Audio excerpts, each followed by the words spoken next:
కష్టాల్లో ఉన్న రైతన్నకు భరోసాగా నిలవాలనే సంకల్పంతో సూపర్ 6 హామీల అమలులో భాగంగా ఎన్నికల సమయంలో ఇచ్చిన మాట ప్రకారం గౌరవ ముఖ్యమంత్రి శ్రీ నారా చంద్రబాబు నాయుడు గారి నాయకత్వంలో కూటమి ప్రభుత్వం మరో ముందడుగు వేసింది.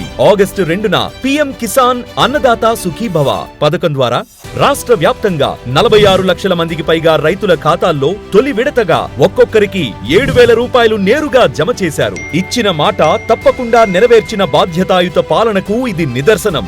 అన్నదాత సుఖీభవ కింద కేంద్రం ఇచ్చే డబ్బులు కలిపి 7,000 రూపాయలు మీ అకౌంట్ కి వేసావంటే అదే నాకు సంతోషం. రైతే రాజు కావాలి. అందుకని ఈ రోజు ఎన్ని కష్టాలన్నా ఉండేయండి, మీరు మాత్రం సుఖ సంతోషాలతో ఉండాలనేది నా ఆకాంక్షని మరొకసారి విజ్ఞప్తి చేస్తున్నా.